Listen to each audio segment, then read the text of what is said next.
அண்மை செய்தி. கோவை மாவட்டம் சூலூர் சட்டமன்ற தொகுதிக்குட்பட்ட இடையர்பாளையத்தில் அதிமுக செயல் வீரர்கள் கூட்டத்தில் முன்னாள் அமைச்சரும் அதிமுக தலைமை நிலைய செயலாளருமான எஸ்பி வேலுமணி கலந்து கொண்டு ஆலோசனை நடத்தி வருகிறார். இது குறித்த கூடுதல் தகவல்களை செய்தியாளர் சசிகுமார் வழங்க கேட்கலாம். வணக்கம் சசிகுமார், கூடுதல் தகவல்களை வழங்கலாம். வணக்கம். கோவை சூலூர் சட்டமன்ற தொகுதிக்குட்பட்ட பகுதிகளில் தொடர்ந்து அதிமுக செயல் வீரர்கள் கூட்டம் மற்றும் அதிமுக உறுப்பினர்களுக்கான உரிமை அட்டை வழங்கும் நிகழ்ச்சியானது நடைபெற்று வந்து கொண்டிருக்கின்றது. முன்னாள் முதல்வரும் கழக பொதுச் செயலாளருமான புரட்சி தமிழர் எடப்பாடி கே பழனிசாமி அவர்களின் ஆலோசனையின் பேரில் தமிழகம் முழுவதும் அதிமுக சார்பில் வரக்கூடிய 2026 சட்டமன்ற தேர்தலை கணக்கில் கொண்டு அதிமுக தொண்டர்களுக்கான ஆலோசனை கூட்டமானது நடைபெற்று வருகிறது.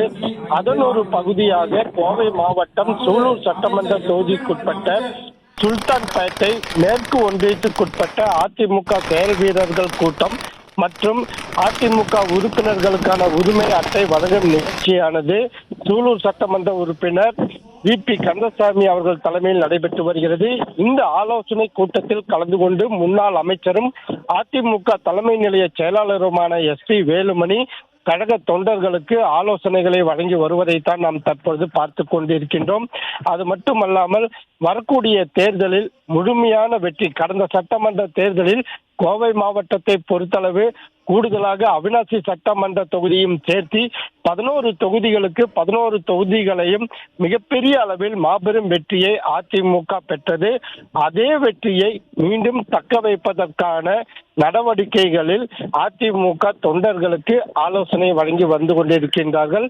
அது மட்டுமல்ல, அதிமுக தொண்டர்களை பொறுத்தளவு தற்பொழுது எடப்பாடி கழகத்தின் பொதுச் செயலாளரும் முன்னாள் முதல்வருமான எடப்பாடி கே பழனிசாமி அவர்களின் கையொப்பமிட்ட உறுப்பினர் உரிமை அடையாள அட்டை கைக்கு கிடைக்கும் பொழுது மிகப்பெரிய அளவில் உற்சாகம் அடைந்து வருகிறார்கள் என்று கூற முடியும்.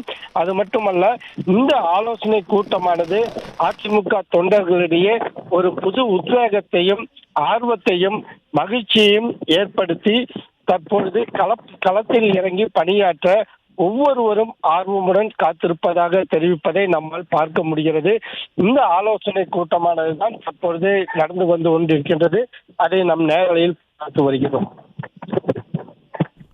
தகவல்களுக்கு நன்றி சசிகுமார்.